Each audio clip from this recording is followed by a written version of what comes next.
Yeah. Good day, ladies and gents, wherever you may be around the world, and welcome to Splendid Isolation number 209. As always, I'm going to start us off with a tune. Take up the white man's burden, send forth the best ye breed. Go bind your sons to exile, to serve your captives' need, to wait in heavy harness on flooded folk and wild. Your new gods sullen peoples have devil and have child. Take up the white man's burden, in patience to abide, to veil the threat of terror and check the show of pride. By open speech and simple, 100 times made plain, to seek another's profit and work another's gain. Take up the white man's burden, the savage wars of peace, fill full the mouth of famine and bid the sickness cease. And when your goal is nearest, the end for others sought, what's love that heed and folly, bring all your hopes to naught. Take up the white man's burden, no tawdry rule of kings, but toil of serf and sweeper, the tale of common things. The ports ye shall not enter, the roads ye shall not tread. Go make them with your living and mark them with your dead. Take up the white man's burden and reap his old reward. The blame of those ye better, the hate of those ye guard. The cry of those ye humor are slowly towards the light. Why brought ye us from bondage, a loved Egyptian night? Take up the white man's burden, ye dare not stoop to less, nor call too loud on freedom to cloak your weariness. By all ye cry or whisper, by all ye leave or do, the silent, sullen people shall wail gods and you.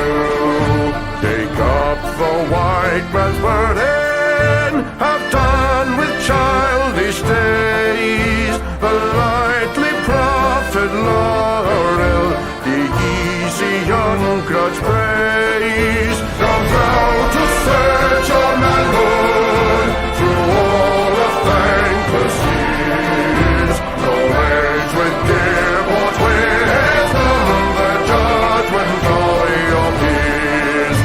Take off the white man's burden through all of thankless years.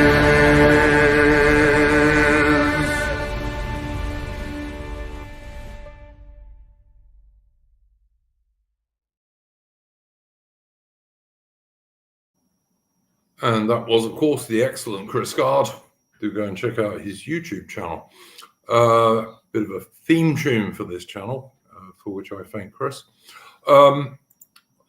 Okay, the stream started a bit late this evening, and just to let you know, I actually delayed it on purpose because my friend and regular guest on the channel, Hitman, had a stream he was doing with Charlemagne about the American military in Britain in World War II. So after the stream, go and check that out if you haven't already seen it.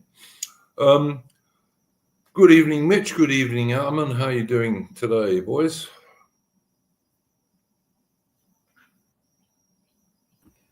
Same old, same old. Is that a saying in your part of the world, Mitch, or is it just you? Oh, it's loads of people say it's mainly older generations who say it, but yeah, I'll keep it on that tradition. Fair enough. Fair enough. I think Armand's off getting a drink at the moment, but yeah. Did you have a first subject for this evening, Mitch? There's a topic of JD Vance in Munich early today, as well as he replied to Eugipius on Twitter as well regarding his speech at Munich. So it's fair to say that JD Vance, as much as he's a flawed guy in our evaluation, given his wife is Indian and he's got half Indian children, all the rest of it, I would say Trump and Vance are basically going to be acting like the American version of Gorbachev in the sense that, for communism to fall in countries like East Germany and Romania, the Soviet Union had to signal itself as not willing to intervene to save those regimes before Romania and Germany would topple their own regimes. I see Trump and Vance doing the same, where you have America pivoting away from all the mass migration and all the progressive woke crap, whatever you want to call it. And so with his JD Vance speech, it's practically given a permission slip to European electorates to topple their own regimes. For example, Germany has got an election a week on Sunday, on the 23rd. So, for example, you can imagine AfD are going to do quite well. For example, as will Reform do over here over the next few years. So, yeah, long story short, JD Vance's speech, it looks like it pretty much is a permission slip from across the pond for us to pivot to a more nationalistic footing, especially because, as Duke would argue, the Americans, it looks like they're going to pivot more towards countries like South Korea, Japan, and Taiwan against the Chinese. I actually don't think they have any choice, Mitch. I think one of the things that's happening at the moment, and there are a lot of things happening, obviously, is that Trump and his faction in the Republican Party and the MAGA movement, if you like, these people have realized that if America is going to confront China in the Pacific, they are not strong enough these days to do that at the same time as they keep half the American military in Europe. They're just not strong enough to do it. No one is. And so I think they've put the Europeans, and when I say the Europeans, I don't mean the British, because as always, I think we're semi-detached because we're an island nation. I think they are saying to the Europeans, look, guys, we are not going to cover your lack of defense spending anymore. Because Europe hasn't spent enough money for its own defense for a very long time. Don't get me wrong, Britain doesn't either. But we have not been in the past as bad as the mainland Europeans. And I think the Europeans are now on notice that they're going to have to pay for their own defense. And I think that's a good thing. Look, it brings up various things from the British point of view. And as we were saying before the stream, Mitch, I think before Atman joined, given the choice between supporting a Trump-style America and the EU, I'll take the Americans every single time, so long as it's a Trump-style America. But, I think Britain is best served by staying out of European military affairs as much as it possibly can. I think that's always been our best policy, and I think it still is.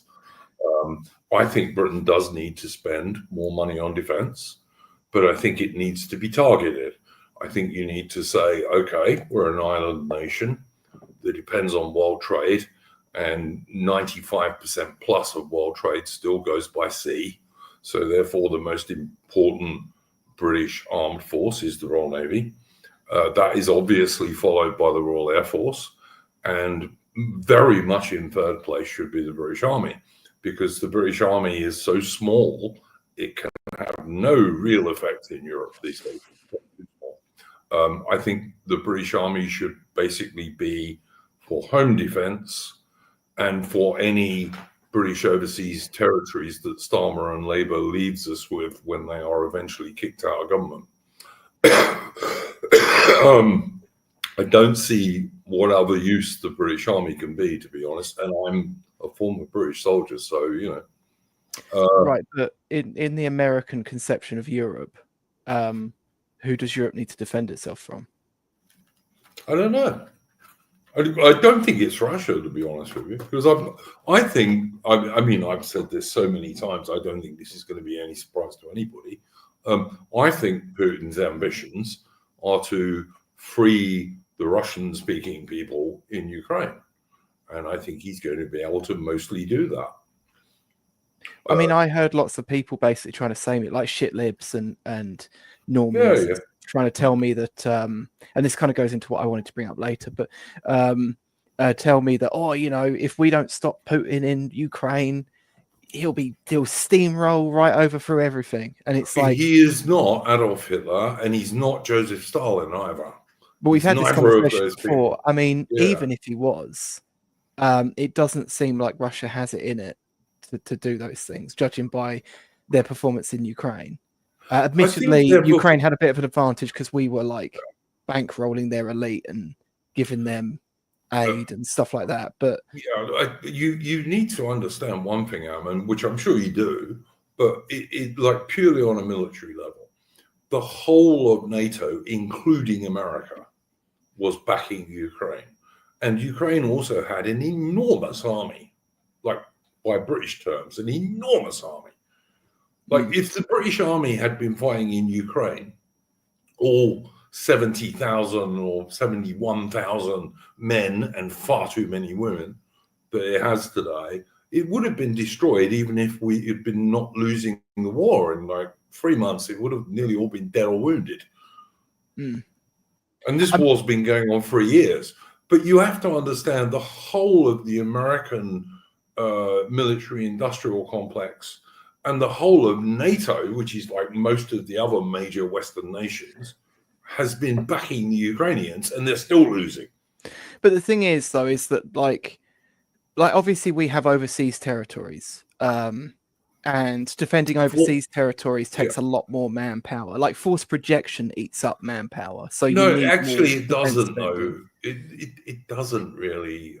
It does. Yes, it does. When we were in Afghanistan, like fielding 4 soldiers in Afghanistan took a total of took about 10 times that in total. Yeah, but all right. British overseas territories are basically islands. Okay, they're not countries the size of Afghanistan. All right, they're not. That's not defending British overseas territories. That's invading somebody. So was Iraq. Okay, but to defend a British overseas territory, say the Falkland Islands or Gibraltar, or if Starmer's traitorous decision to give away the British Indian Ocean territory, to defend that, you don't need a division of troops. Some of them you don't even need a brigade. You need a battalion. Like what's on the Falklands now, you mean?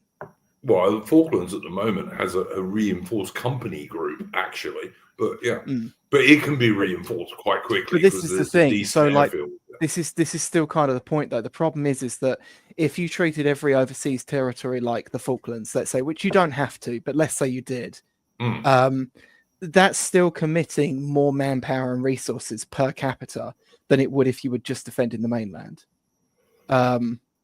Look, I've got to disagree with you a bit here, Alman, because there are 14 British overseas territories at the moment if we don't give away the British Indian Ocean territory, you know, the Chagos archipelago. So that requires 14 battalions, basically, at most. At most. The thing is, I kind of feel like you're talking your way out of your own argument here, because I was specifically using the overseas territories as a means of saying, well, America doesn't think we should have those anyway. So obviously, in the American view of Europe, it doesn't think that we. I don't think that's true anymore. Just talking about us defending ourselves. I don't think that's true anymore, Adam, in terms of. Well, it doesn't matter because you don't think it takes any more soldiers to defend overseas territories, and it doesn't take any bigger of an army than we have now to defend us already. So I don't see where this argument comes from. That I mean, I'm not against increasing military spending, but I don't see where this argument comes from. I'm not arguing in favour that of American army is actually defending Europe when in fact it's just an occupation force. Oh, okay. Well, look, you can come out with that if you want to, but the point of the matter is, if the Russians were an aggressive power, which I don't think they are, but if they were, there is no way that Latvia, Lithuania, and what's the other one? The Free Baltic, they can't defend themselves. Estonia, they can't defend themselves. Not a chance. I mean, the thing is with especially if you look at Estonia specifically, like a third of Estonia's population are ethnically Russian. And that probably poses a bigger threat to them in terms of, let's say, Russian expansion than does an actual Russian army. But of course, the thing is that, and to be honest, I don't know. I haven't been on the ground in Estonia. I can't say if ethnic Russians there consider themselves Russian. But I know they speak Russian. Yeah, most of them probably do, to be honest. But look, the point I'm trying to make is that Europe, and I'm now talking about Europe, not Britain, because we're not, well, we're Europeans, but we're semi-detached, always have been. The Europeans are not spending enough money to defend themselves. Like the German army is a shadow of what it was, not in World War II. Don't get me wrong, I'm not talking about World War II. I'm not one of these people that takes everything back to World War II. The German army is a shadow of what it was in the 1980s and 1990s. You know, when the Soviet Union was still perceived as a threat, and was because they had so many troops. But Germany spends almost nothing on defense now, and the German army is I mean, it's not as pathetic as the British army, but you know, or Germany's not an island, to be frank. And so, if I was the German chancellor, I would be thinking to myself, well, you know what, we really ought to be able to defend our border, and at the moment they can't without the Americans. Well, I mean, that German defense minister was spending more time bollocking JD Vance over his Munich speech than those types ever spent threatening about a Russian invasion. Because it's funny how they say, oh, well, we're going to get invaded by the Russians. But, I mean, Ursula von der Leyen was probably the worst German defense minister in the sense that, you know, the German army, for example, went up to, I think it was like an Arctic NATO war exercise or something where they had broomsticks for guns. Because they didn't have enough weapons. Yes, I heard that. I mean, look, surprise, surprise, a woman's not a very good defense minister. I mean, color me shocked, but it's absolutely ridiculous, this idea that somehow American taxpayers should pay for European defense. It's a ridiculous but they're not. idea. This is my point. They're paying for European. You're not wrong. You're wrong. You're wrong about this, Adam, and I'm sorry. No, I'm not. All right, Duke, so I will say that when Obama was president, it practically when the Democrats are around in charge, they love the idea of you being dependent on the American military in the way that Atterman would say. I think under Trump and MAGA crowd, perhaps the dynamic might change because it looks like with his JD Vance speech, he's about to give it a permission slip for these sort of more anti-white regimes we've got to be toppled, like what Gorbachev did for Eastern Europe in 1990. I'd say anti-white and anti-male as well. I think they're also anti-male. But no, look,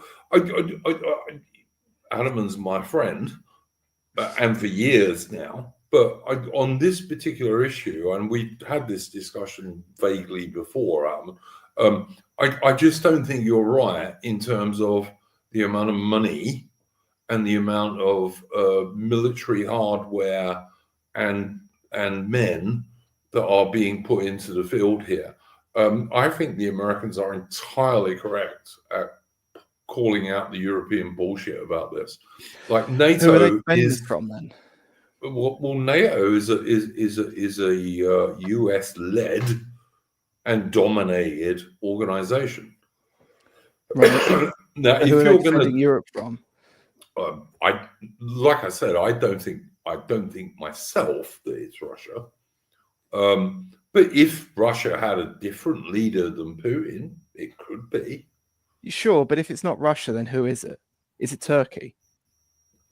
Well, that's not a bad idea either. But I don't see like I just don't see this argument that I mean I've had Americans saying this to me on Twitter just this week, like, oh, you have to choose between like the NHS and defending yourselves instead of us picking up the tab for you. And it's like, well, sure, I kind of agree with that. Yeah. Right, but it's a false argument, because who is it America's defending us from? Like no one.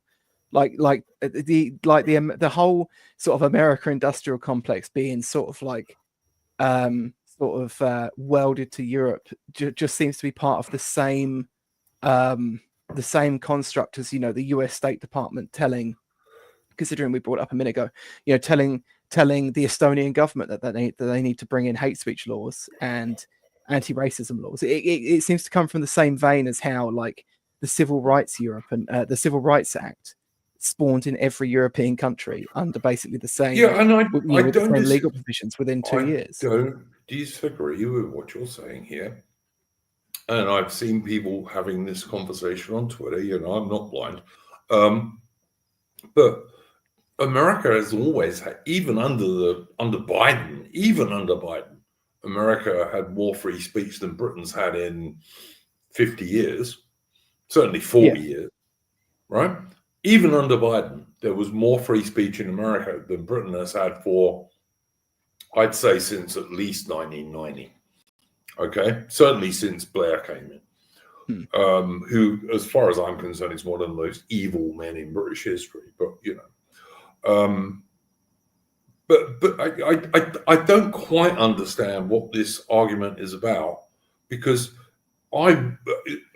like I said, as far as I can see, the Trump guys and the MAGA guys in America, or at least the elite MAGA guys, have recognized the truth of the fact that America is not strong enough to maintain very big forces in Europe and still confront China in the Pacific and the Far East. I think they've recognized that. And that's what the JD Vance speech is about. That's what some of the stuff that Trump is doing is about. Now, you can argue that this is a weakness of the Americans if you want to, and I'm not going to disagree with you. But I think it's a good thing from Europe's point of view. But it's also true that unless you think we live in some sort of fairyland whereby everyone is suddenly nice, which as far as I'm concerned, no one on the real right really believes, right? I don't think Putin's got any territorial ambitions in Western Europe, none at all. I don't think he's even got any territorial ambitions in Eastern Europe beyond the Russian-speaking bits of Ukraine. But you could have a different leader in Russia who might, in due course. I mean, Putin's not a young man. And then that would change. What my only argument is that if you're going to be an independent country, and I'm in favor of independent countries, not globalism, because I don't think globalism is a real thing. I don't think it should be a real thing. I think if you're going to be an independent nation, then you have to have a defense force that can defend that nation. And it needs to be tailored to defend that nation. See, the thing is, my problem is that like I like JD Vance's speech. He gave another one as well a few days before that, I believe, which was also okay. I don't totally agree with everything, but it was still he still raised some good points about AI. They've obviously on one hand, it's obviously a massive win for us for them to be talking about this stuff openly as they have been, and for them to be putting pressure in the right places. But it seems to me. It's like a new type of American boomer cope, where they jump to this thing and they say, well, actually, you Europeans have done this to yourselves because you picked welfare and healthcare over defense. And that just seems to me to be a non-argument. First off, right, if we cut back on a lot of the excesses that have been forced on us by a mixture of, not to muddy the issue, a mixture of our own elites, but also American sort of imperial policy, like the Civil Rights Act, like various other things. The money saved from just a small cutback in immigration would you could probably take the military back to like 1960s levels.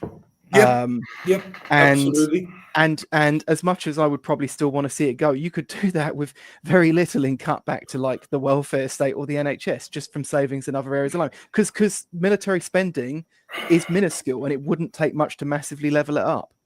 No, you are right. You are right, Mitch. Sorry, Adam. You are right, but you would have to cut back a bit on the NHS in Britain, which look, don't get me wrong. I believe the NHS should be got rid of in its current form totally. I really do. I'd completely start again and come up with some sort of way of doing it where there was basic cover for basic stuff, but it didn't take up, as it does at the moment, like a third of the British public spending. It's ridiculous. Like Britain could have a space program if we had half the NHS we have. We could send guys to the moon. We could send guys to the moon. You could have multiple British space programs for the cost of half the NHS.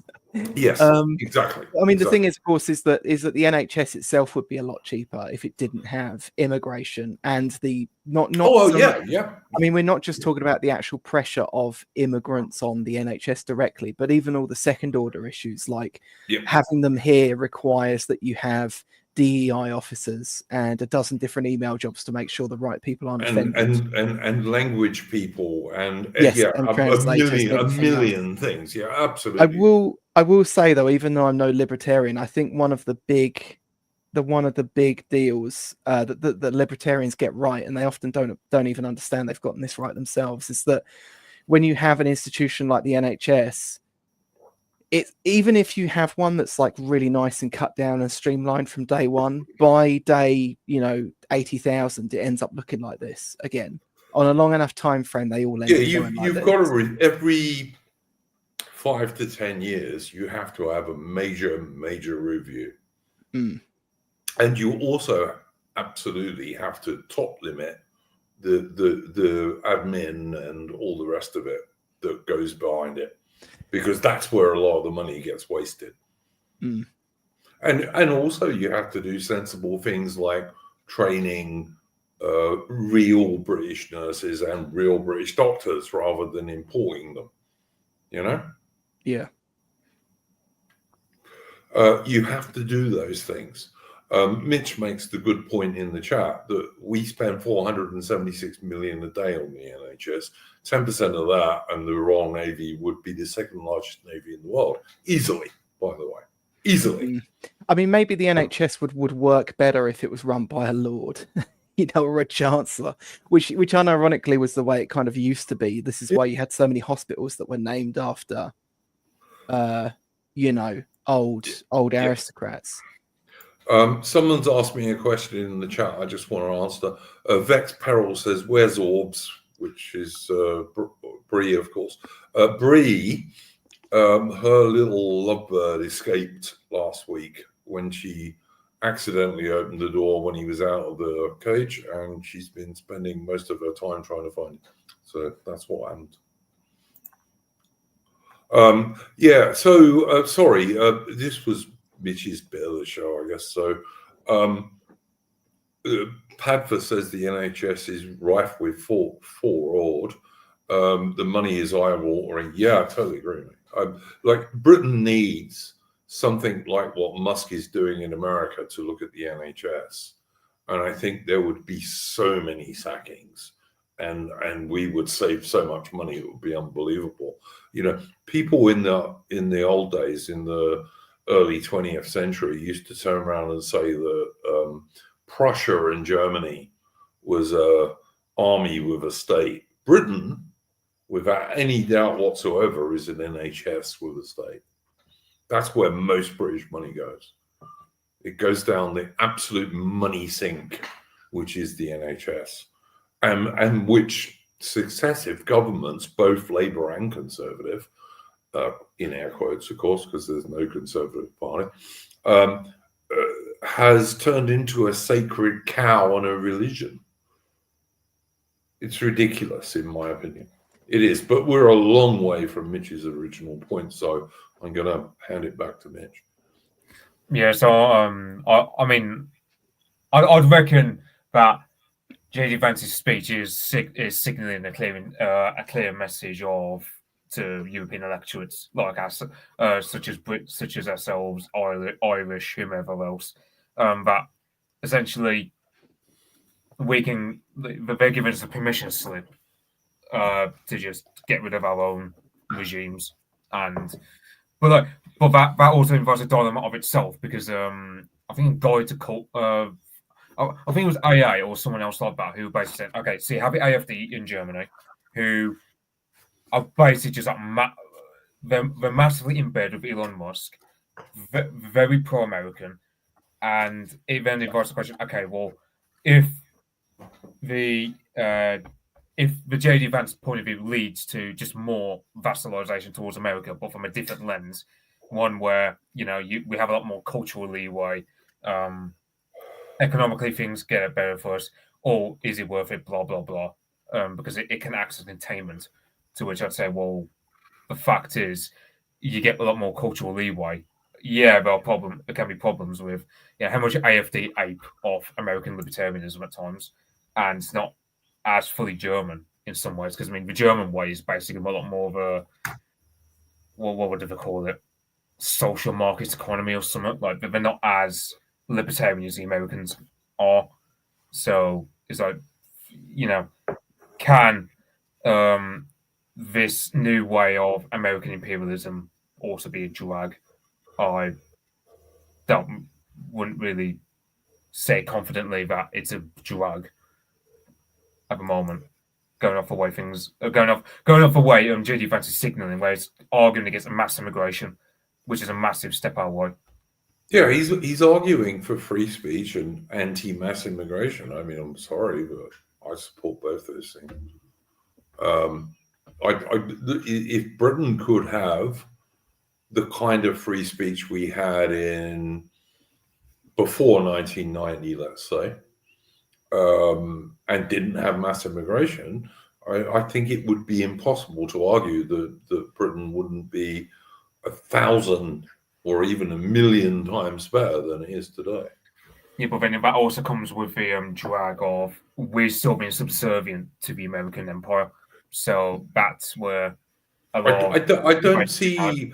All right, it depends what you mean by subservient, but basically we're still being America's bitch. Where for example, if America wants to wage a war let's say with Taiwan, we're going to have to follow them like Blair did with Bush back in 2003. I don't think we have to, but I think we would, and I wouldn't even be totally against it. Okay, if we were to go to war with China, for argument's sake, we would be doing it, let's say, in defense of Australia, which I would see as, because the ideal would be something like Kansas, where, you've got the totally agree. Yeah. So if we had base governments in Australia and New Zealand and Canada, 100%, I'd support Kansas. Yeah, but that's the thing. It's like but because we don't see that happening, okay, to what degree then is it worth it fighting the Chinese? Because the Americans were pivoting that way. And then you've got, for example, this Chagos Islands kerfuffle, which I still don't know how it's going to get resolved, because Keir Starmer's too pig-headed to drop the deal, despite the humiliation he's going to get off for Trump. And it's just like, it's one of those things also where, at the end of the day,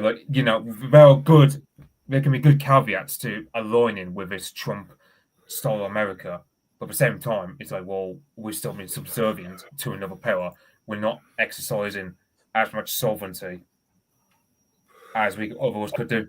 Mitch, the one thing I would say to you is this. First of all, if Trump really says to Sir Keir Starmer, Sir, for God's sake, what a joke. Insult to the British system. If Trump says to Starmer, no, you can't do that, then Starmer can't do it. It's as simple as that. You know, that's how independent we are. All right. But you also have to realize that the reason that's how independent we are is my son, for example, spent years in America learning to fly fast jets. And the fast jet he was learning to fly as an American fast jet. You know, these things all come with a cost. Yeah, they all come with a cost. Yeah, so you know Jack from the Worcester Club, right? He argued in the Worcester Club discourse about how American companies will, for example, there was a case, I think it was in Vietnam, where you had like a European company, I think it was a German or French or something, competing against an American company, and basically that European company's I don't know if it's CEOs or certainly someone negotiate on their behalf with the Vietnamese government. They just spontaneously died in their hotel rooms. So America has also shown itself to be hostile towards European businesses engaging with markets that the American companies are trying to get into. So there is a certain element, as Asman would say, that the Americans are also had also done their fair share in making Europe the massive subservient bitch that it is currently. Listen, you see, this is the thing. I'm not arguing that that's not true. It is true. I just think it's changing. And British BAC, for example, has not been massively attacked by the Americans. You may trust me on this. It hasn't. If you want, and you want to go into naval minutiae and stuff like this, then look at the AUKUS agreement between Britain and America and Australia to give Australia nuclear-powered hunter-killer submarines. This is not something for this stream. You'd have to do a military stream on this, because we could talk about this for 3 hours very easily. But this is a true story. Yeah, and that's the thing also.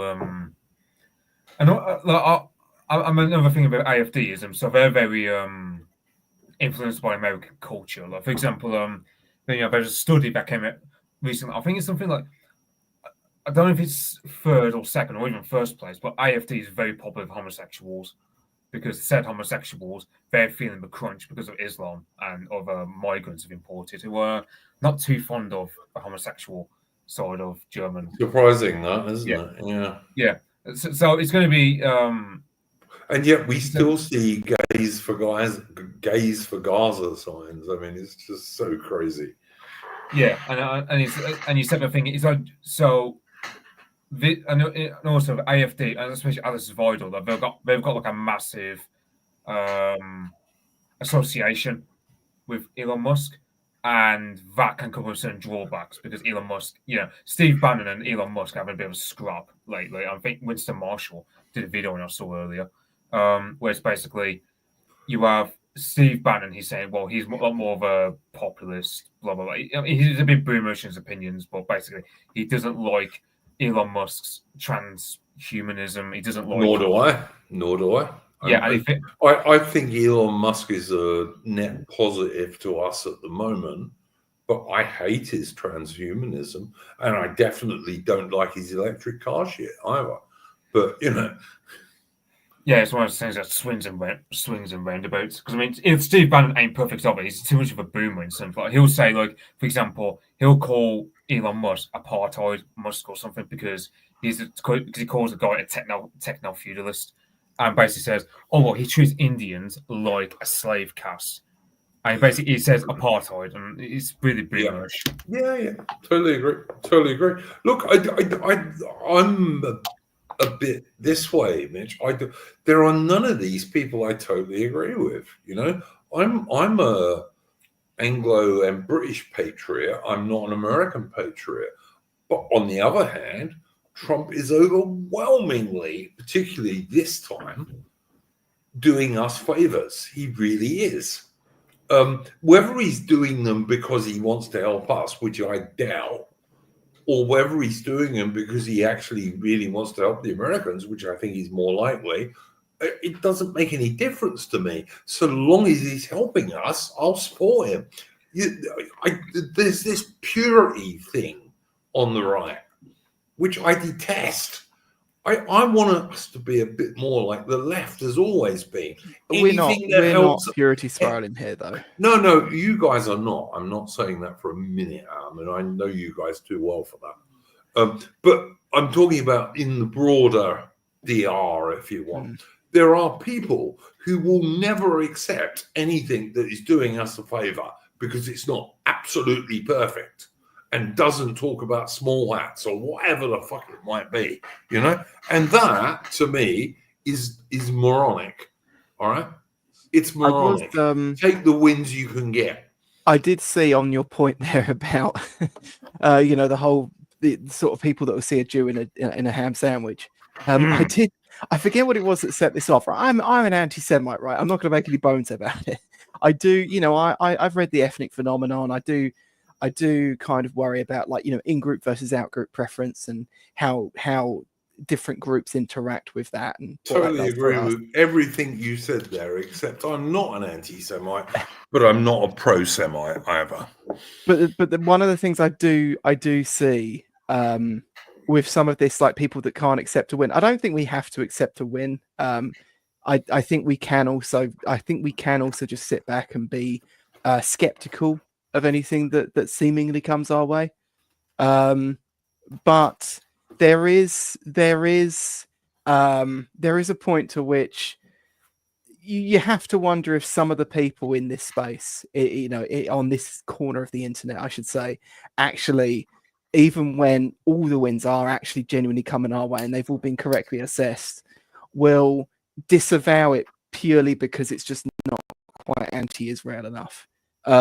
Yes. There's people in this corner of the internet that will literally say stuff like, the anti-trans stuff is a distraction, and not liking Muslims for grooming gangs and the Manchester Arena bombings is a distraction. It's a Blairist distraction. And you kind of sit there and think, isn't going to be, when we have planes and planes and planes or shipping containers full of people getting deported, are these people still going to be sitting somewhere on the internet saying, but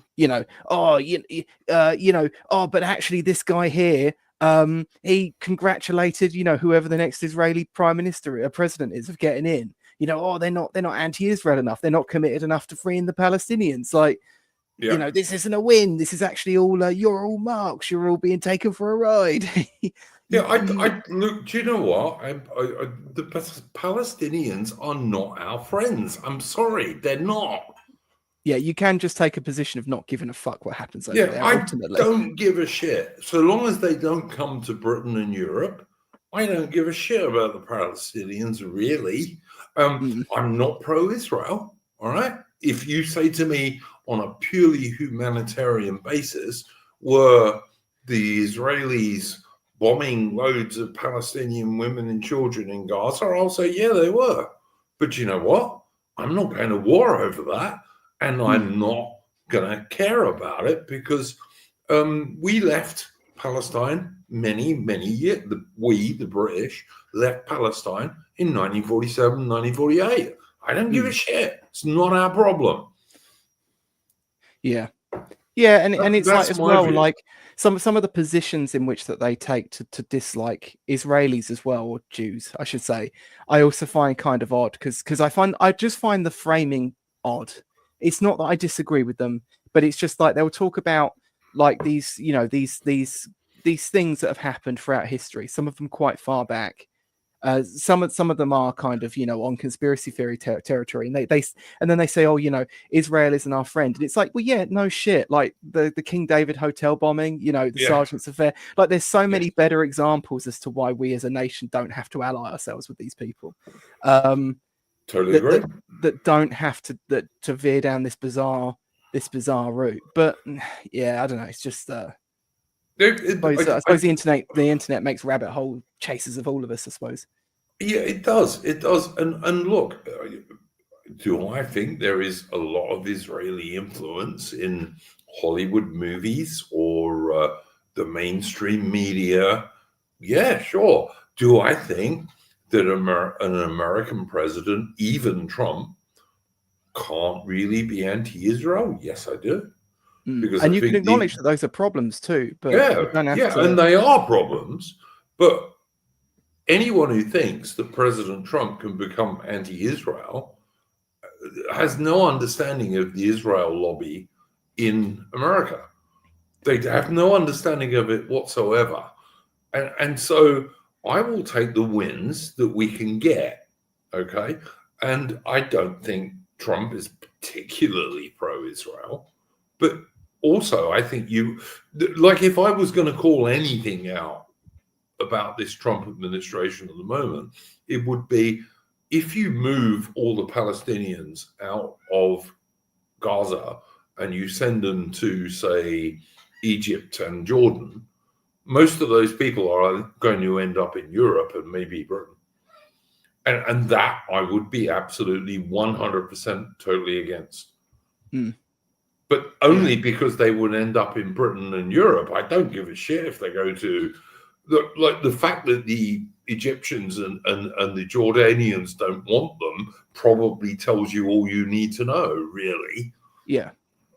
And of course, the people that sort of claim that, like, disliking and you know, to an extent, the whole Islam thing, there is a little bit of a cope behind it. You could take those Pakistani communities that have done horrific things here in Britain.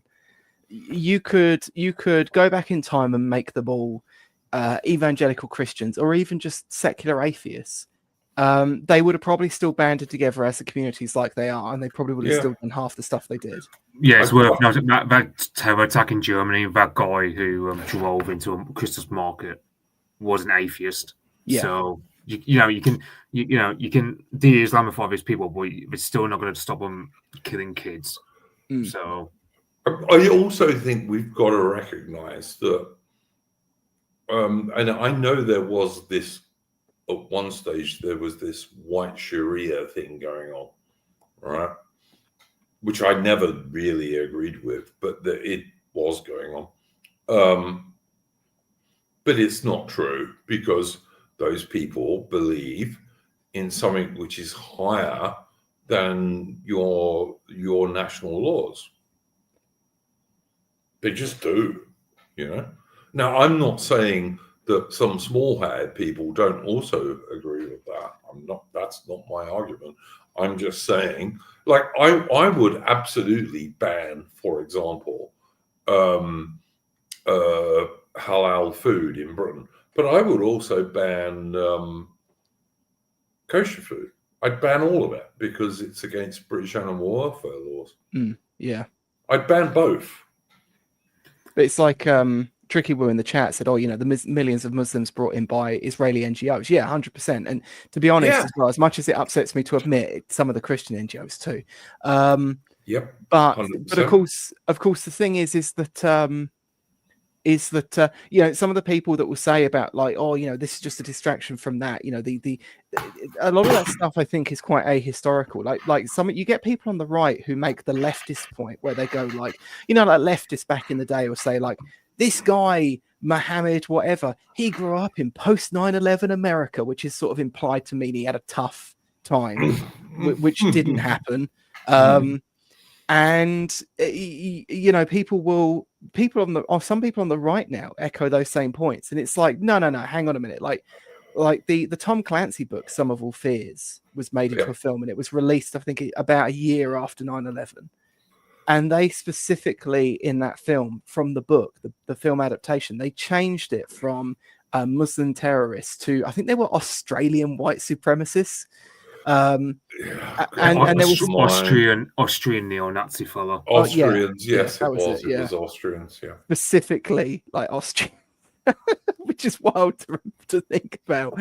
But there was specifically an instance where I think like a Muslim NGO, or it might have been an Israeli NGO, but some sort of NGO that was sort of working for Muslim interests sort of wrote to the producers in the early stages of the film's production and were like, oh, you know, we think, what with everything that's happened, that you shouldn't depict Muslims as the bad guys. And of course, they were more than happy to agree and change it. And of course, in the post 9/11 years, immigration from predominantly Muslim countries into America skyrocketed.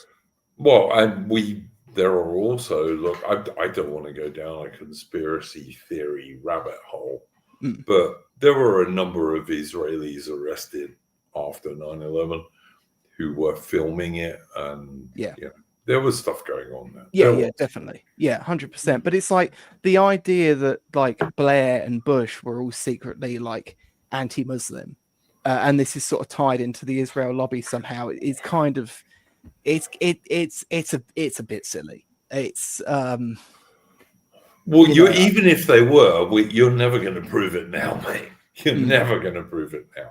Like all these years after 9/11, right? And I remember 9/11. I even remember where I was. I was in a hotel room with my girl at the time, watching this on the TV news in the middle of the night because we'd been talking, etc. And I remember this. I remember watching the jets fly into the things and all the rest of it. And there are many interesting things about that, particularly the attack on the Pentagon. There's some stuff that still doesn't make sense there. There's still some stuff that doesn't make sense about the jet that crashed in the middle of nowhere. There's very, very dubious stuff about some of that stuff. But at this stage, you're never going to prove it.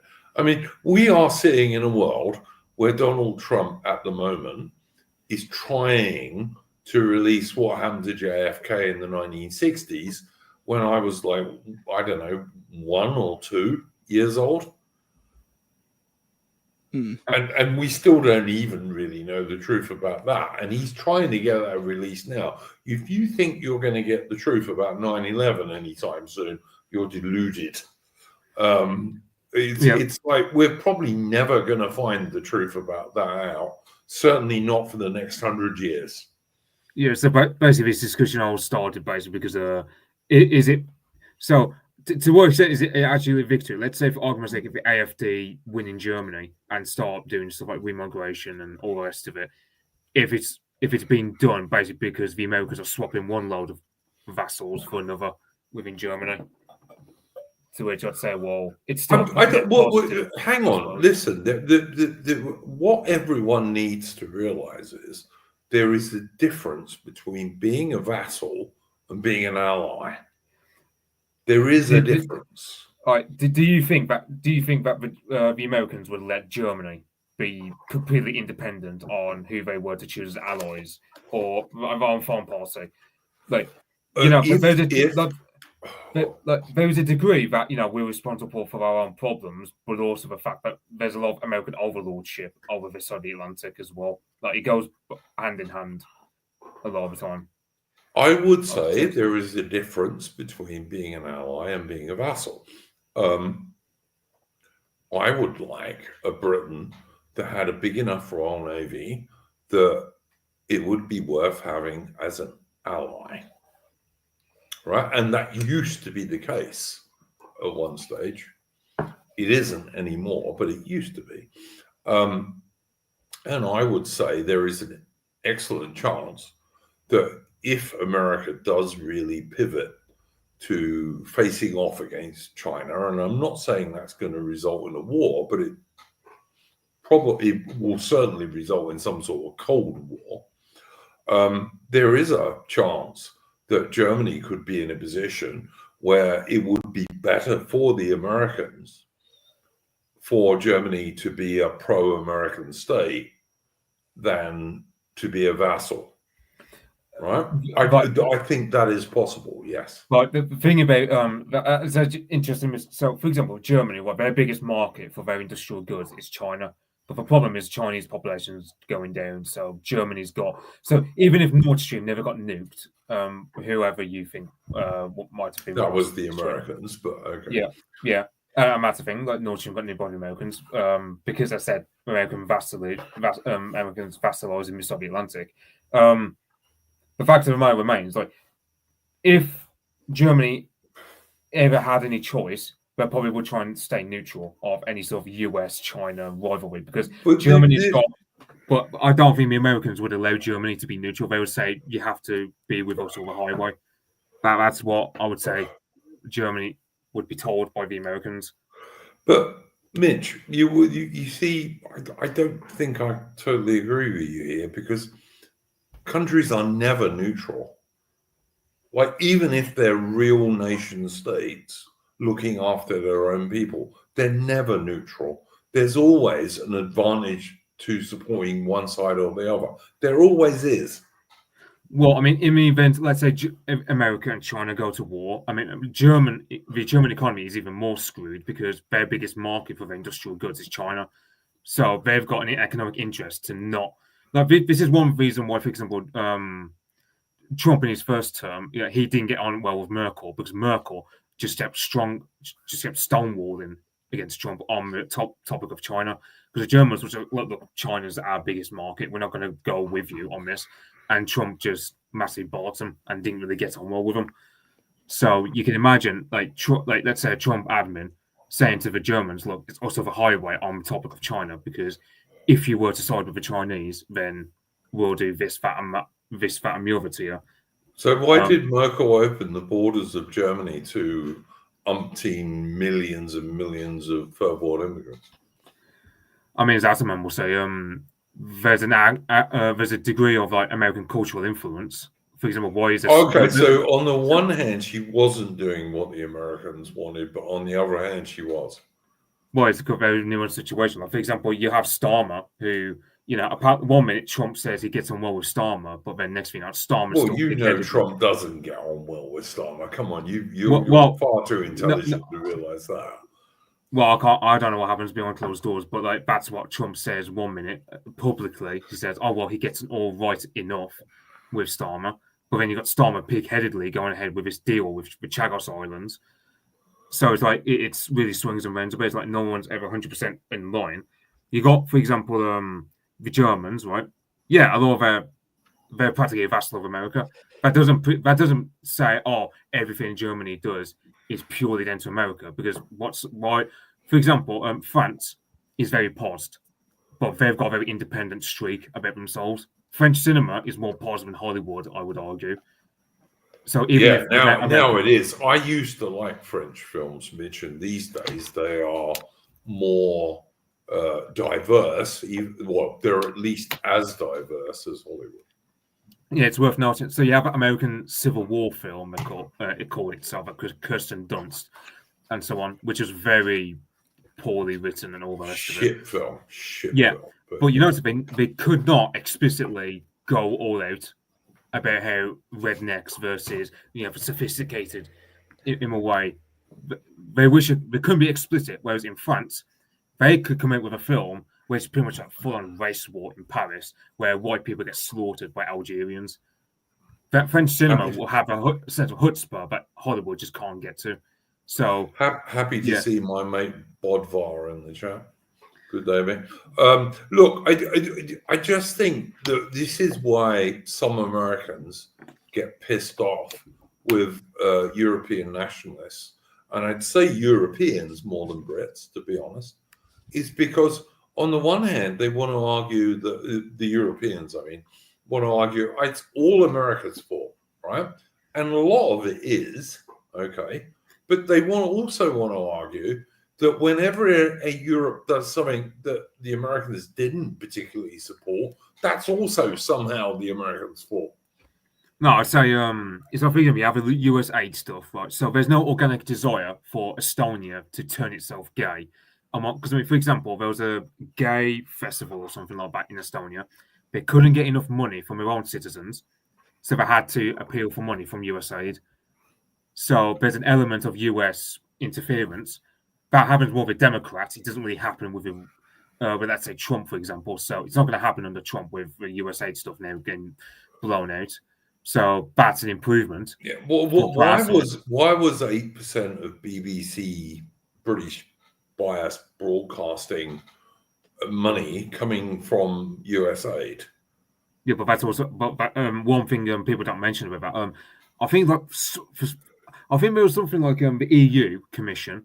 They funded. They were higher on the list of foreign funders. So it's one of those things where, yeah, you can. We can. I could blame America as much as I want, but the fact is, there's also a lot of domestic elite problems on this sort of England. 100%. There was also on that this is funding my list. point. There were two funding sources from two large Swiss organizations as well, like specifically called like Swiss something or other and whatever. Did that have something to do with Soros, Salmon?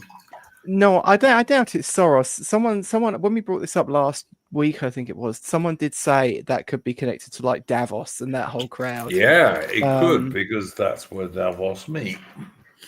Yeah, but it could. I mean, it could literally be anything. It's really hard to say. I just found the whole thing quite funny, really, because Switzerland, if it is indeed Switzerland and not actually like just a broader Germanic thing, Switzerland's kind of federal political system kind of stops things from usually being able to work that way. So yeah, it's quite an odd one. It must either be some sort of private institution that's just playing the NGO game, or something maybe connected, like something maybe loosely connected with the EU or something like that. I should have a look actually. I was also going to say, so in Georgia, right, where there's a lot of foreign Western NGOs, the three biggest countries for that are America, Britain, and the Netherlands. Fourth one being France. And the president of Georgia, who's like a massive libtard, she was educated in Paris. So there's also an element of, well, look, I can castigate America all I want, but the fact is, as I said, Europe also pushes a lot of this woke, progressive crap on a country like Georgia. So there's also, it's both our problem in the sense that our elites are pushing this stuff, but then there's also a fact of it's also America. But that American side is going to whisper away because, as I said, you've got the US aid stuff that's gone now. So yeah, and as I've said, this JD Vance speech is practically acts as a permission slip for let's say counter elites, like let's say AFD in Germany or Reform over here or Le Pen. I don't know about Le Pen. In fact, well, Le Pen in fact. I don't know. I don't know about Le Pen because France has a very sort of anti-American tint on the nationalist side in general. Like all political parties that all promise to be aloof of America. So I don't know how much it would benefit America to have Le Pen in charge. But yeah, it's. I mean, I do kind of hope that. I mean, I kind of think this will be, you say, like a permission slip. I mean, that should hopefully work some on the continent. I kind of feel that, I mean, not to blackpill, but I do think we're pretty fucked here. Like our establishment has such an iron grip around the political situation on the ground that even when they're just continually stepping on brakes, just completely blowing their own face off half the time, it just doesn't seem to have much of an effect on them. Yeah, I mean, people talk about South Africa being a black pill. I'd say Canada is a bigger black pill because I mean, look, I mean, the Liberal Party is now recovering its place in the polls after Trump decided he wants to do tariffs, and then forestalled them. And the whole reasoning that Trump had was, 68 tons of fentanyl went over the northern border. Meanwhile, you had something like 28,000 or something like that from the southern border. And Trump forestalled the tariffs on Mexico after like a day's worth of talking with Claudia Scheinbaum or whatever her name is. So it's like the Liberal Party now. It looks like, and even remember, because the Conservative Party were predicted to win, but not like much better going off Pierre, what's his name, posing a lot with Indians. So it's like Canada's very black pilling from my outside of looking in. Yeah. Yeah, we'll probably circle back to that. Actually, I think kept the whole Canada thing, but yeah, it's not a great situation all round. You do have to. I mean, this is kind of one of the things. Like, I mean, I brought up about the NHS being run by a lord earlier. I don't consider myself like a strict monarchist, but I do think that, like, people often say, you know, if you're a monarchist but you criticize like King Charles, people will be like, oh, you don't get a choice, that's the point. It's like, well, I mean, unironically, you get more of a choice under those systems than we do here. I mean, the system that we're under here is just so big and so all-encompassing. You know, it really is. It really is just a grim view. You can just get like a news piece on like the far right, and it instantly, you know, you've got Nazis and mid-century Germany trending all over Twitter, and just all these just sort of new, like weapons grade normies out there, just parroting all this same crap all the time, and it really does make you despair. In a traditional Britain, Adam, you could have had a situation, as you had in England, where someone like Henry IV took over from Charles. Yeah. And I would have absolutely supported that, because Henry IV was an English patriot, as far as I'm concerned, and Henry V, one of the best of all the English kings. So yeah, but at the moment, no, you can't have that because of, you know, Charles and his divorcee wife are the monarchs, and despite the fact they're extremely anti-British, like real British, and you know, there's no way I will ever call Camilla my queen. But the thing is, they're not real monarchs. They just play dress up. They're just allowed to play dress up if they put their face and name to essentially this Tony Blairist regime at large. Yes, 100%. They're not. I don't regard them as good guys at all. No, I mean he's certainly no king in the sort of authoritative sense. No, he provides no leadership. He's a globalist, greeny moron, basically, as far as I'm concerned. I'm sorry. And I'm pro-royalist, don't get me wrong, I am. But I would replace Charles with any of the descendants of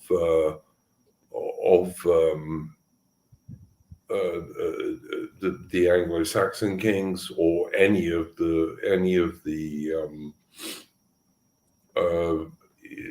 Henry V's guys, any of them.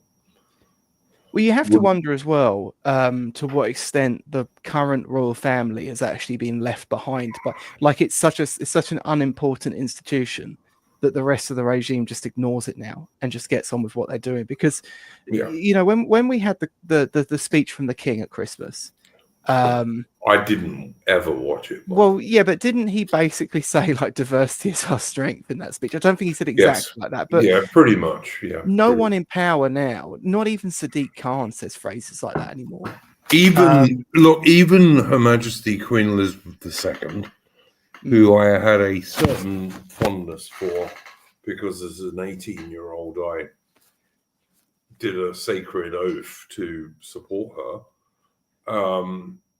Even her, she had this weakness that she thought the Black Commonwealth was more important than the Anglo-Celtic people, which was always a nonsense, you know. Yeah, but it's as if the sort of people writing his speech for him and who it was like parts of that speech sounded like it was straight out of like 2008. It felt so old. And I suppose for maybe they know that for the group of people that do actually watch that they're speaking to, maybe they know that works. But I don't know. I kind of also just feel like it's just such a like I think it's ancient history, Adam, and I think it's dying. It's not even the boomers, because I think the oldest of the boomers wouldn't have believed that, but the younger ones maybe do a bit, but they're all dying. And like, I'm not quite a boomer, I'm almost a boomer. And I'm going to die sooner rather than later. So all of that stuff's going to be the end of the line, really. There's no way they can keep it up. Ultimately, we are going to win, because all these people are going to be dead. Yeah. Well, I mean, diversity is our strength was like the battle cry of the Gen Xers, wasn't it? When they got into the positions of management, that was what they said. And it's now been proved to be total nonsense. Yeah, On yeah. every single level, every level. You get laughed out of any room if you say it. But it's taken a long time for that to be the case. But yeah, it's diversity is not our strength. The point I would make is that America is changing its positions. Good. We need to take advantage of that. Yeah, we can't though. That's the thing. We just I don't know. It depends on. I mean, we've got a long time left of this government. Really, the general election has kind of happened at the wrong time for us. We've got 3 years at most. Let's be honest. For what? This government to be gone. Yeah, sure, but that's still a long time. Like in the grand scheme of things. And the next election, if Reform do not get probably the biggest majority in modern British history, I'll be amazed. I will be amazed. I don't know. It takes a long time for these things to wind up. Like at the moment in Poland, they're doing really well, but obviously, like people when they roll up to the polls will probably still be dubious about putting their vote to something that everyone still wants to believe is a wasted vote or still thinks is a wasted vote. I just don't believe this. I see this from some of my friends on John's channel, in the Worcester Club, for example. The British public are way behind what Reform are doing. Just don't believe it. They're not behind. Like I think internally they're ahead. But the problem is it's not about where the public perception is. It's about it's like if you go and look at UKIP, right? UKIP would do really good at like European elections, but then it would flounder in national elections. And that was purely because people would vote for what they really wanted in European elections, where they didn't care whether it was a wasted vote. But when it came to national elections, people are more skeptical. So who are they going to vote for, Ammon? The Conservatives are a completely busted flush because they have lied so often that I don't think anyone's ever going to believe them again. And Starmer, two-tier Starmer, is without a doubt the most unpopular British leader there has been since at least World War II. Yes, but some of them are going to go back to the Tories. A lot of them will go to Reform. But I also think we might just see another election where turnout's still very low. No. I think it could happen. Look, even if Reform, right, go in there and they come out with, let's say, 180 seats, that would be you would be implying now that would be like a failure. But that would actually be an enormous success if you look at elections historically and like the rise of parties historically. No, I think we're in such an exceptional situation now in Britain that if Reform don't get at least 250 seats, then that's a failure. No, I just don't see that. Hang on, let me have a quick gander at something just quickly. That's my view anyway. I just think that even most average normies have had enough of the so-called conservatives, in air quotes, and two-tier care Starmer's Labour Party. I think most people have had enough. And I think come the next election, there's going to be a British political revolution. Yeah, I mean, I don't know if you caught wind of what Reform came up with this week regarding their energy policy, which also pretty good, not perfect, but pretty good. Right, there was a lot of our guys criticising because, of course, they were saying stuff like they're going to tax a subsidy that we pay for net zero crap. Like, yeah, there shouldn't be anything on that. We should just abandon net zero and say no, it's crap, and do what Trump did and pull out of the Paris climate accords. We should just say nope, nothing to do with us. You guys carry on with that if you want, and carry on watching China and India and Indonesia and all these other places. Just ignore it. You carry on. We're going to pull out.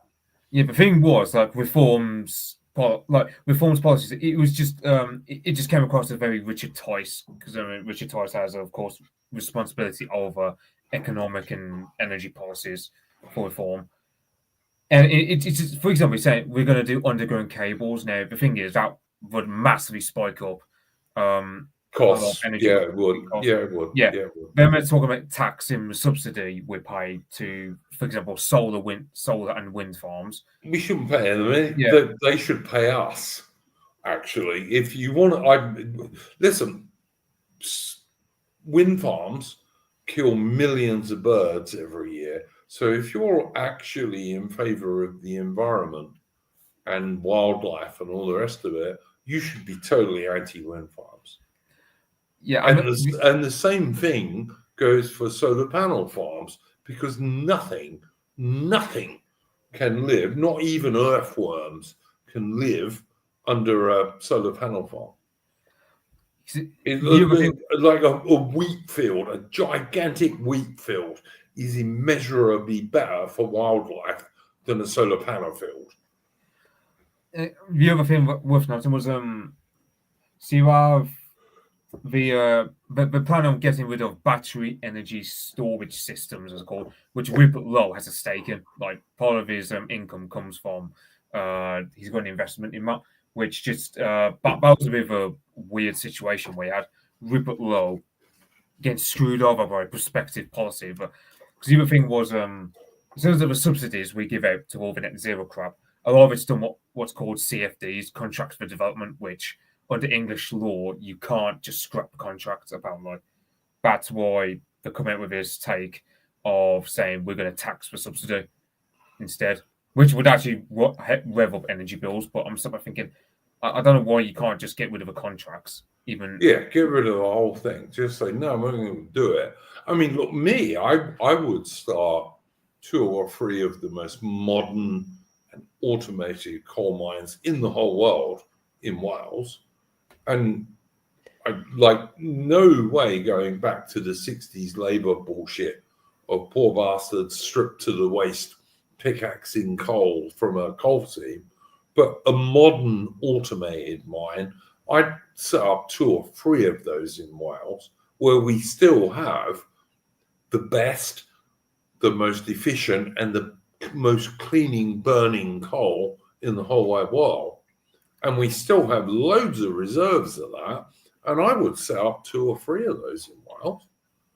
So, for example, Reform's contracts from the election was literally just saying, okay, we're going to remove subsidies. We're going to massively rev up nuclear funding. So, for example, imagine like you get an SMR, small modular reactor, in pretty much every county, from the Shetlands down to Cornwall, for example. So that would be. Yeah, I'd support that. I would absolutely support that, so long as it had the right safety features. Yeah, 100%. Yeah, but that's the thing. Like, because I really don't particularly like nuclear because Chernobyl and Fukushima, because supposedly we've come a long way since then, Mitch. Well, the thing about Chernobyl was it was essentially the state just being the cheapskate in terms of material. And a lot of design flaws, as well as the Soviet state being particularly horrible towards its own people, mixed in with. Then you got the Fukushima one, which was essentially another very old reactor, but also Japan's one of the most places in the whole world prone to like earthquakes and tsunamis and what have you. Yeah. I think it's like Swedish mines actually get used as storage for depleted uranium or something. Like, let's say you got some dodgy nuclear stuff and you want to get rid of it, they'll just put in like random Swedish mines in northern Sweden where there's no seismic activity and no one's going to search for them because the area is sparsely populated and abandoned. So yeah, and with each generation as well, the amount of nuclear waste they produce is getting smaller and smaller. That's also true, Armin. Yes, the biggest quantity of waste that they now have to deal with by far is just like to be honest, generally when the plants get decommissioned, the actual concrete structure is counted as nuclear waste as well, even though obviously a vast majority of it is not nuclear in any real sense of the term. But I, just to be ultra safe. But the thing is, wasn't Fukushima also just nowhere near as bad as? No, it was nowhere near as bad, but it was also a very old nuclear reactor, and Japan is extremely seismically active and gets like tsunamis and stuff. Yeah, I mean, we have a lot of the geographical benefits for nuclear that Japan has without those drawbacks. Like we have an enormous amount of seafront. Like France, one of the negatives for France is that they've built a lot of theirs along the rivers. Yep. And during the summer, they heat up the rivers a bit too much, and they keep having to shut them down. And that's one of the benefits to building them on the coastline. We've just got an enormous amount more coastline than quite a few countries. And nuclear reactors are a lot less of an eyesore than either wind farms or solar panels. And also they do far less damage to the wildlife. Yes. I mean, one of my pet annoyances is light pollution. And sadly, nuclear plants do throw out a lot of light pollution. Like if you go to like the Lake District, if you go up, let's say you're a little bit on the naughty side and you go up camping on, one of the peaks around there, Scafell Pike or whatever, you can see like the some of the night sky blotted out by the light pollution from the nuclear power station up that way. I forget which one it is, but you could mitigate that with good policy. Yes. I mean, my biggest worry is that if we diverted into nuclear power now, like nuclear energy, one of the reasons I think they hate it is because it's very nativist, because you have to be a British citizen. And of course, most immigrants, even the ones of immigrant stock that are born here, often don't have citizenship. They just have right to remain. Well, I want to kick all those people out. Yes, but if that was brought in like under the Starmer government, you just know they're going to find a way to put a bunch of Shaniquas or whatever in charge of those power stations. Yeah, which again I don't want, because it's a bit like I don't want a bunch of Shaniquas or Pakistanis in charge of British air traffic control. I mean, this is what you don't want, diversity, because diversity is not a strength, it's a weakness. This to me is just obvious, and so I don't even consider it when I look at this stuff. I just think, you're going to put guys from good British universities, British guys from good British universities in charge of these things, and if something goes wrong, they're going to shut it off when it needs to be shut off. Yeah. Sonny Jim in chat said Sellafield is the one in Cumbria. Yeah, that's right. I think Sellafield does not actually produce nuclear power. I think it just handles the waste product. But it is a nuclear site of some description. I think it did used to be a power station, but probably quite a long time ago. But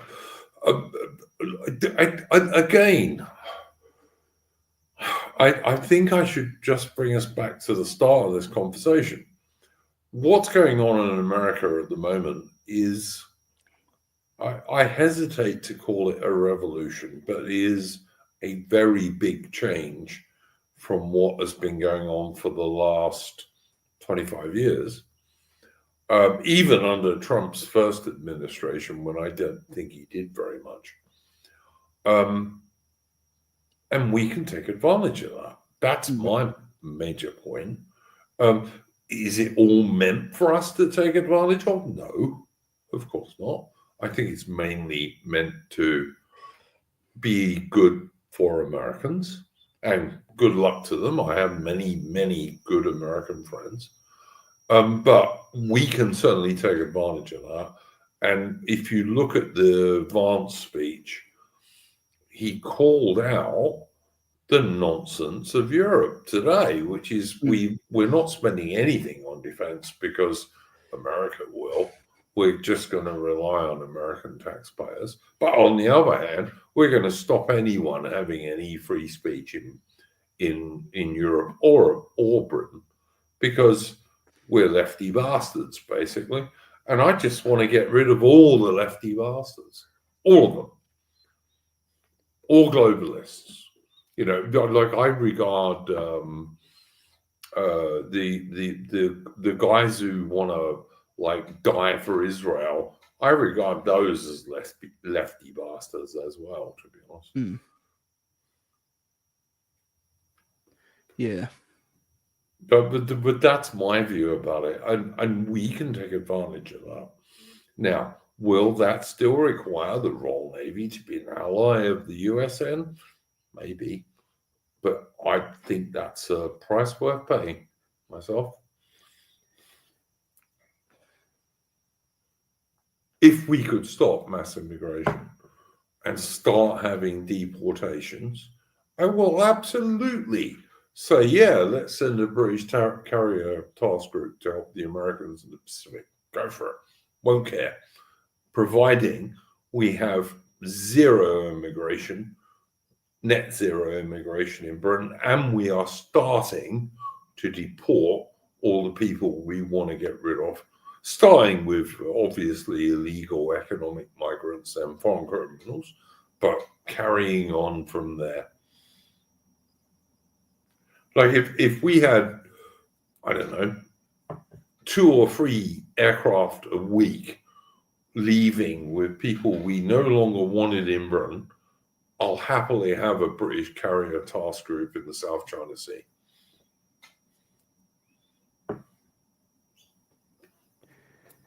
So that's in the South China Sea. Can't it be in the Mediterranean? Well, I don't care. It can be in the Mediterranean, it can be in the South China Sea. No, because as Mitch said earlier, a British carrier task group in the South China Sea would also be defending Australia and New Zealand as well. Hang on a minute. You can't justify like going to war against China because you don't like chinks, but not let me indulge in like the bleaching of Africa because I don't like Africans. That's a bit hypocritical. Well, when you say the bleaching of Africa, what are you going to do about Africa, Mitch? And and I lived there, right? I lived there for a decade and a half. What are you going to do about that? You can't thin the numbers on the ground down to like substantially, probably to like 1700s levels. Oh, look, mate, I think we should support the Afrikaners in South Africa. I absolutely do. And the remaining English-speaking South Africans there. I totally think we should support them, of course. But well, that would be the other thing, of course, as well, is I'd want to probably establish some sort of permanent European colony there that sort of interfaces with and feeds off of the Boers. Oh, look, I would like to see Cape independence. I'd like to see that happen. And if it does, I'll support it. But, you know, you've got to be realistic about these things, you know? Well, I mean, I think it's realistic to say I want to see a white Anglo prime minister standing over Victoria Falls once again. I'm not against that. I just don't see how you get there. But, yeah, all right. But the point I'm trying to make is if you could have a situation where Britain could deport starting, like, first of all, you have to have net zero immigration, because if you don't get that, everything else is bullshit. But if you get that, which reform support, and then you start deporting all the illegal economic migrants, which is basically everyone who comes across the channel, and then you start deporting the foreign criminals, which is anyone who is not a British citizen who commits a crime in Britain. That good start, okay? I would then like to go on from that and make it bigger, but those are good starts. But if you have a situation in Britain where that is happening, yeah, and the Americans are not against that, but what the Americans require for them to like say, yeah, that's okay, guys, you're our best allies and all the rest of it, is that we send a British carrier task group to the South China Sea. Yeah, I'll do that. Not a problem. Well, I mean, one of the questions I have is how big does your defense budget have to be before you gain enough leeway to start dictating policy on the continent, on Europe? Well, I don't know about dictating policy on the continent of Europe, which I have no interest in anyway. I'd like Britain to have splendid isolation from Europe for the most Yeah, part. sure, but I go on holiday in Europe, so I want it to look nice and still European. Oh, okay. Well, then that depends on European governments, doesn't it? I think what you need to have for the Americans to take the Brits seriously, defense-wise, is Britain to be able to send a carrier task group to the South China Sea, which has got an aircraft carrier with 36 fast jets on it and a few helicopters. It needs to have 4 anti-submarine frigates, 2 of which need to have towed arrays, and it needs to have 2 Type 45 anti-aircraft destroyers and a sufficient Royal Fleet auxiliary support that can rearm it. And obviously at least one nuclear-powered hunter-killer submarine. Now, if Britain could send that to the South China Sea, that would kind of almost double the American naval strength in that area. And yeah, I think then the Americans would take the Brits as serious allies. What would that be in terms of spending? Not that much more than we're spending now, mate. I mean, we only spend 2.5 now, and that includes pensions, which is the game they played. So you could like, if you separated pensions from spending again and then doubled it to 5%. Oh, that would provide for more than that. That would mean you could also have a British amphibious group as well. And if you cut out all like the extra expenses from modern bureaucracy as well. So it was a bit more streamlined as well. I think in the grand scheme of things, just because of like the sort of things the defense spending has to deal with, like ships and planes, I don't think the MOD can swallow up that much funding, surely. Well, but I'm sure they're probably not as efficient as they could be. You could sack a third of the MOD civil servants. Would be a good start. That would be good too. And like I said, Britain needs something like the Doge thing that could come in and say, "No, you're just wasting money." And actually, Farage has recently been making some videos pointing out how Britain could do this. I don't know if you're aware of Charlotte McGill, who's she's in charge of this Twitter account called Woke Waste, where it just says, "Oh, X amount of money got splashed on DI initiatives in Woolwich or something." So, like the various infrastructure there on the right, or you got back Days of was it Days of NHS Funding? The account's called. So excellent channel on X on Twitter.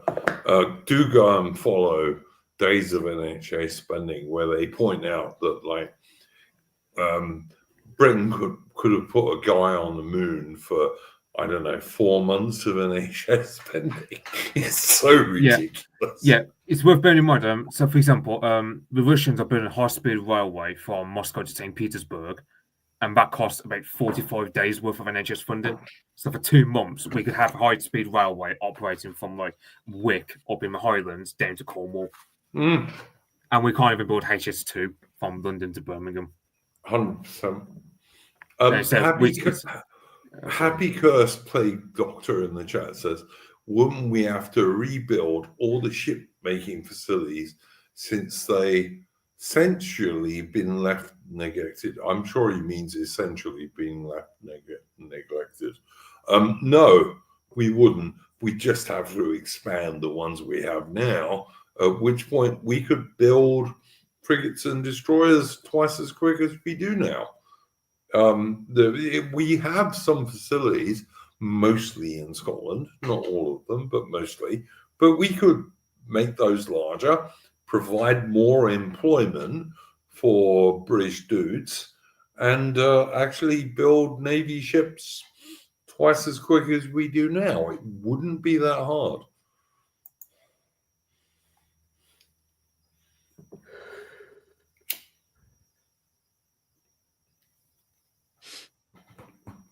Yeah, I mean, on one hand, I kind of think that, like Geralt Revere was saying, Europeans need to concentrate on procreating, not fighting foreign wars. Yeah, there is definitely some truth to that. I do sometimes wonder about, like, could essentially like a crusade not kickstart that sort of stuff? But then, of course, like, not to get into that conversation again, but the Germans kind of did a version of that, and it didn't work.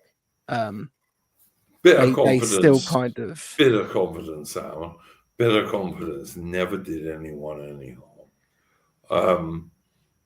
If you actually look at this, British birth rates went slightly up after the Falklands War in 1982. Yeah, because it's like it's tied to, people always want to say it's tied to like market forces, but it's tied to like confidence. Yeah, like you could almost say it's like a spiritual faith, but it doesn't have to necessarily be in a religion. No, but it is. It's tied to national confidence. Yeah. And after, in 1983, Britain had something of an expansion in birth rates. Yeah. And not enough people went and fought in that war for it to be those guys. It was just British people felt a bit more confident. I wonder if the data's granular enough for us to go back and see if there was like a dip after the Suez Crisis. I could believe there was, but I don't know. But yeah, it's worth looking. I will tell you this because I'm an old bastard. My generation, like I was born in 65. Okay, so 11 years after this. 9 years after the Suez Crisis. I remember constantly British people, particularly your normal lefty morons, talking about, Britain can't do anything anymore. We're all fucking finished. We're dead. We're all fucking finished. We can't do a damn thing anymore. And you know what? Suez showed us that Britain is dead. And I'm sorry, I just don't agree with that. You see that now with lefties. They've sort of, now they've been sort of shown that their ideology is just shit. They've fallen into this sort of like horrific fatalism where when you try to challenge them on anything, they just go, why do you care? What does it matter? It's all over anyway, and it's very it's agonizing to have to deal with those people. Mate, I remember in the 70s and 80s dealing with those people, and I so detested them. Like, I really hated them so much. I obviously were on YouTube, and I never ever support violence to anyone, but if I had of, it would have been against those people. But yeah, it's really hard to deal with scum like this. But again, I just think on the right, and I only really care about the right because I don't even talk to the left. If lefties talk to me, I give them like one chance to say something stupid, and then I just ban them. I don't talk to lefties because there's no point. They're utter morons. But what I see these days is that you got people on the right who don't want us to win, really. They just don't. They pretend they do, but they don't. Like, unless we're absolutely AH and mid-20th century Germans, they don't want us to win. And you know what? I think that Britain made mistakes in World War II. I think we made many mistakes. I think Winston Churchill made more than he should have. But I'm not an AH fan. I never was. You know, it's like I'm not a German, to be honest. But in my ideal world, Britain in 1938 would have gone, okay, the most sensible thing for Britain to do is to stay out of any European war until about 1942. That's when the Royal Navy is going to be its strongest. That's the main British military force. The Air Force is going to be enormously powerful by then, and the British Army will be at least not as weak as it was in 1939. And that would have been like, if I'd have been the British Prime Minister in 1938, there ain't no way I would have gone to a military dictatorship like, say, Poland, and said, all right, guys, if Germany invades you, we're going to go to war, which would totally take away the British ability to say, are we going to war or not? Because that's what Chamberlain did. It was moronic, okay? Because there was no way Britain and France could do anything to help Poland, really. So it was just pointless. I would have said to Poland, I would have said, guys, you need to do what's best for Poland. And we, as Britain, we're not joining this war. We're going to stay neutral. And I mean, I'll be honest. Hang on, let me just finish, Alan. I'll be honest. I think that AH would have invaded Poland in due course. Would he have then done a thing with Russia, like, the Molotov-Ribbentrop Pact, which made them allies? I don't know. But I'm almost certain he wouldn't have invaded France because he never wanted to. He wanted to go east. Like, he had no interest in invading France. He wanted to go east. Mm. And you know what? That might be a bad thing from the humanitarian point of view. But I wouldn't have sent one second-hand pair of British Army boots to stop the war between Germany and Russia, Germany and the Soviet Union, I should say. I would have let the last SS Panzer Grenadier fight the last Stalinist KGB guy somewhere north of Archangel, and I wouldn't have cared, not at all. Not even slightly. I would have gone, all right then. But then I'm a British nationalist, not a European nationalist, and certainly not a globalist. Don't care. But that's me. Like, on the topic of reform, I mean, I don't know how massive consequential it would be, but so they had like 2 by-election victories where it was one over in Torvan or something in Wales. So that's like Reform's first council in Wales, and then one over Lichfield, which Lichfield is like peak boomer Tory territory. So if they're winning in Lichfield, that kind of tells you how much they're eating into the Tory base. I think they'll destroy them, Mitch, in due course. I think the so-called Conservative Party under their Nigerian woman leader is done. I think they're done. Yeah, I mean, apparently, the Conservative Party's running out of money, and there's rumours flying about there'll be a leadership challenge against Kemi, the way things are going for the Tories. Kemi, is that girl with the 4, like, she's got this enormous Nigerian name and has actually stood up in Parliament and said she's a Nigerian girl who is the supposed leader of the supposed, in air quotes, Conservative Party. Yeah, the one who's enlisting the Tory party to fight against the enemies of the Yoruba tribe. I'm just amazed. I can't imagine an English or British person who would vote for Kemi Badenoch, who is so obviously an anti-British leader. I mean, she's even said she's a Nigerian. She ain't British.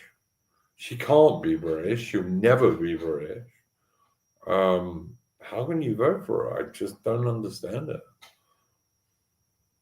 She's an anchor baby, basically. Like a Nigerian mum came to Britain, she was born and then took her back to Nigeria. How is she British? It's just an amazement to me that anyone would be this stupid. And then I was watching, what's his name? The guy who used to be the great white hope of the Conservative Party. What, Jenrick? No, not Jenrick. Jenrick's a younger guy.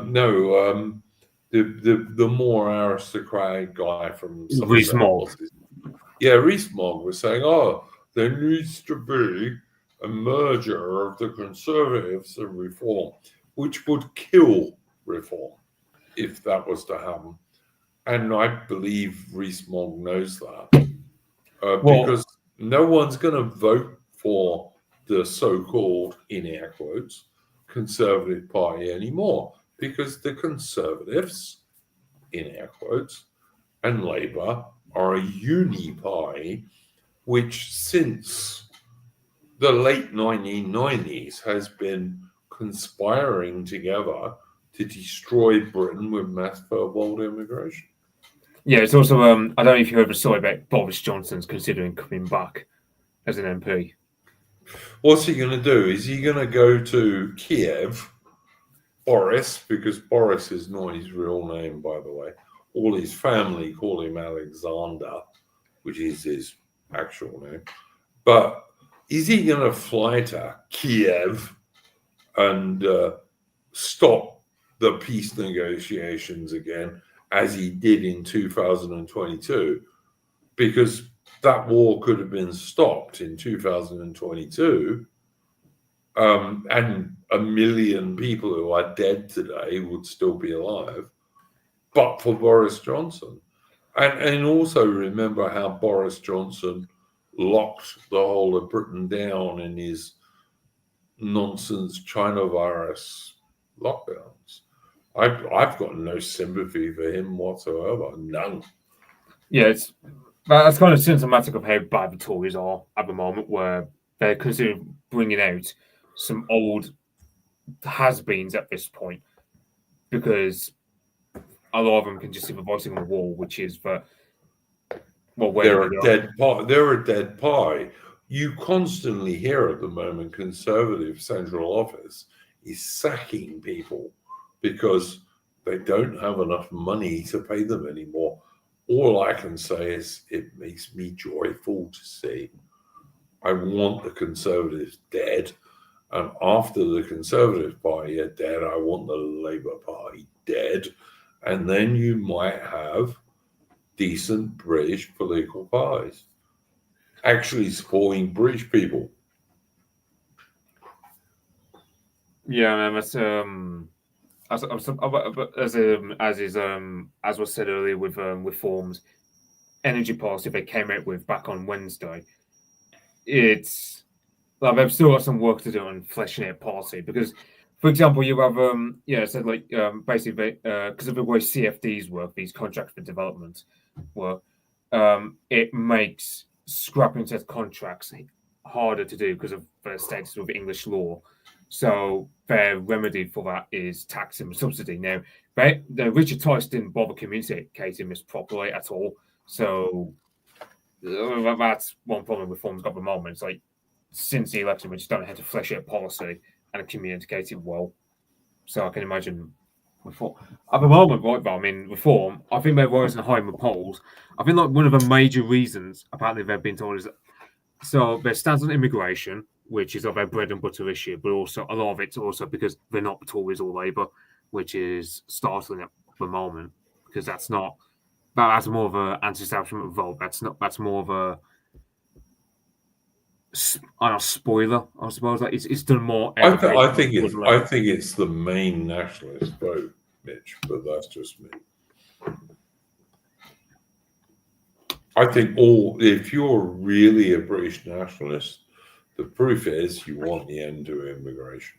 If you don't, you're not a British nationalist. It's impossible. I just don't see a realistic scenario where reform and Tories merge, because that would be death for reform. It's like you get some people on our side hypothesizing that they're going to get rid of Rupert Lowe, apparently because of some. Don't believe it. Don't believe it for a second. Don't believe it for a second. Yeah. Rupert Lowe recently came out with 3 day one policies, which were very much like Trump's, that would totally change the British civil service. And the British civil service is one of the deep state, is one of the main things you have to destroy if reform, if they came in, were really going to make a difference. And Rupert Lowe was the guy who said, look, 3 day one policies, all of which would deeply affect the British civil service and would make Britain a more nationalist country within a week if they did it. Yeah, it's like one thing that's floated about is the Great Repeal Act, as it calls it, whereupon it's repealing a lot of these Blairite acts like the Human Rights Act, ECHR, 2010 Equality Act. I forget the name of it, 2006. This act that basically says, companies have to have diverse shareholders or diverse board of executives or something like that. That stuff like that makes it hard to even just be meritocratic, let alone be privileged and be native Brits. So, yeah. But like, I'm actually thinking about, like, Rupert Lowe was a guy who wrote up Reform's last contract in the last general election. So I would say if people on our side want to get Reform to adopt a certain policy, you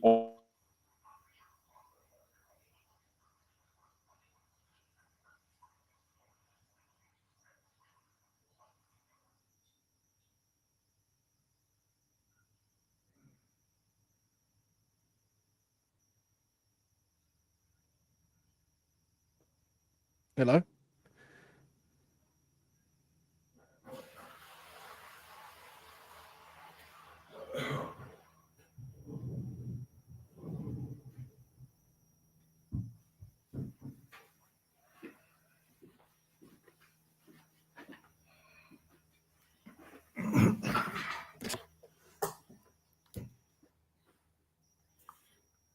Okay. Anything else, you wanted to bring up? No. Sonny Jim says I should wash my hands. Sonny Jim, here is a British Army story. Okay. Oh, God. There was a British soldier who walked into a loo and he went to have a slash, and a Royal Air Force guy came in after him, and he said, and the British Army soldier had a slash and then went back out.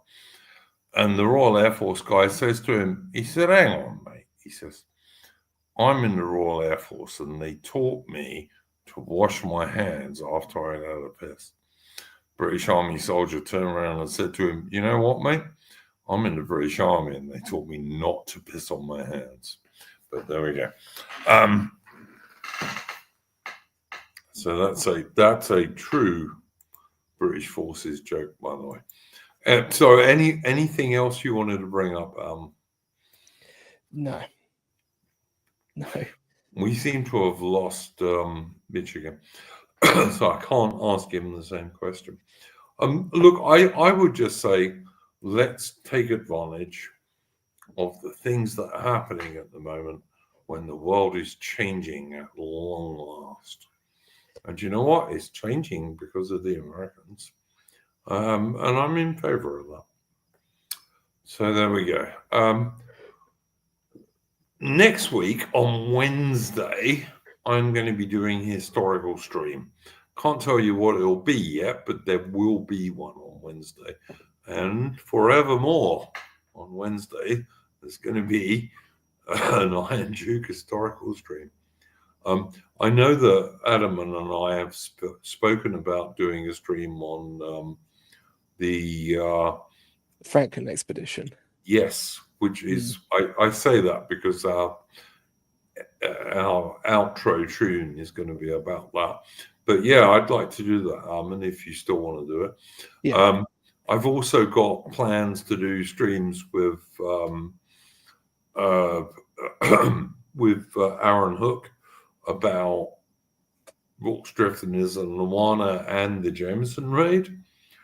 And I've still got a stream to do on Wellington in the Peninsula War when he beat every single French marshal sent against him, because the British Army was that good, which it was under Wellington.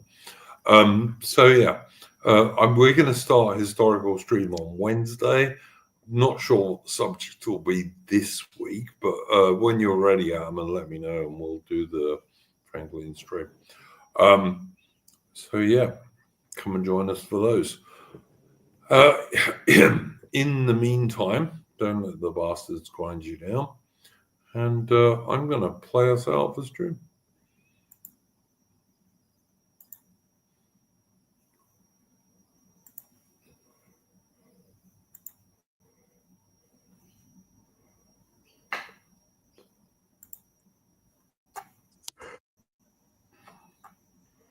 Swinging in my hammock, I fell asleep. I dreamed a dream, and I thought it true, concerning Franklin and his gallant crew. With 100 seamen he sailed away to the frozen ocean in the month of May, to seek a passage around the pole, where we poor sailors do sometimes go. In Baffin's Bay, where the whalefish blow, the fate of Franklin no man may know. The fate of Franklin no tongue can tell. Lord Franklin with his sailors do dwell. Through cruel hardships they vainly strove. Their ship on mountains of ice was drove, where the Eskimo in his skin canoe was the only man who could ever come through. And now my hardship, it brings me pain. For my long lost Franklin, I'd plough the main. 10,000 pounds I would freely give to know on earth if my Franklin do live.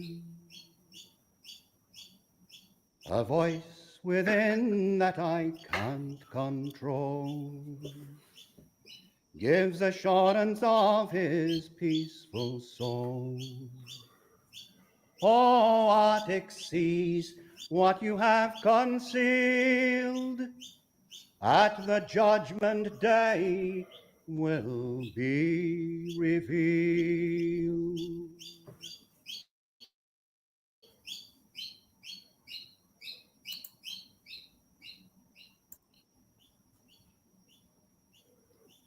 I have to say, I don't believe many of the cannibalism things that one hears about the Franklin expedition. I don't think there's much proof for those. But tough men, damn tough men, and they tried their best. Yeah. Yeah, I want to do it justice. There's still some more sources I need to skim through, but yeah, I definitely want to do it. Yeah, Alman, I'd love to do a thing on that. I don't think there is much evidence for cannibalism. We all know that when someone disappears in the wilderness and you find their bones many years later, let alone 100 years later, that often animals have been doing stuff and all that sort of stuff. You know? Steve says they found knife cuts on some of the bones. They may have done. Loads of Inuits in those regions in the days. Right? And can you really tell the difference between a knife cut and an animal cut? Too sure, to be honest. So yeah, I'm not sure about that stuff. I think many people have tried to traduce Franklin and his sailors over the years.